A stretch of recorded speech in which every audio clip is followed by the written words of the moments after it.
নমস্কার। উদয়া তিথি হিসেবে চৈত্র মাসে পূর্ণিমা পড়েছে আপনার 2 তারিখে বৃহস্পতিবার। তো ওই দিনকে হনুমান জয়ন্তী আছে। যারা পূর্ণিমার উপোস করবেন তারা কিন্তু 1 তারিখেই করবেন। যারা আমার ক্লায়েন্ট এসে জানেন পূর্ণিমার রাত্রে হিসাব করা হয় কোন রাত পাওয়া যাচ্ছে। আর উদয়া তিথি হিসেবে হনুমান জয়ন্তী হচ্ছে 2 তারিখে। ঠিক আছে, বৃহস্পতিবার। আমি 5 রকম টোটকা করে লিখিয়ে দিচ্ছি, আপনারা লিখে নেন।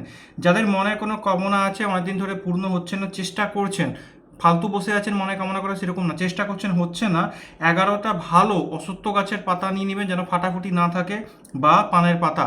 11টা পাতা নিয়ে ওতে লাল চন্দন দিয়ে ডান হাতের অনামিকা আঙ্গুল, এই আঙ্গুল রিং ফিঙ্গার দিয়ে সংস্কৃততে রাম লিখবেন। রাম প্রত্যেক পাতায় লিখবেন, আর লাল রঙের সুতো দিয়ে বেঁধে একটা মালা বানাবেন, দেবাজঙ্গলি গলায় চাপিয়ে দিবেন, ওদিনকে দিয়ে দিবেন।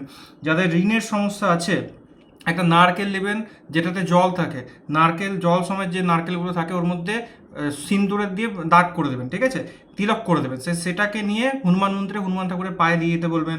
এই দুটো হলো।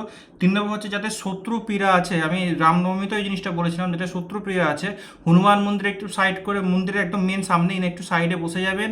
চারদিকে প্রথমে সামনে, তারপর ডান দিকে, তারপর পেছনে, তারপরে বাঁ দিকে, তারপর আবার সামনে দাঁড়িয়ে বসে হনুমান চালিসা পাঠ করে নেবেন।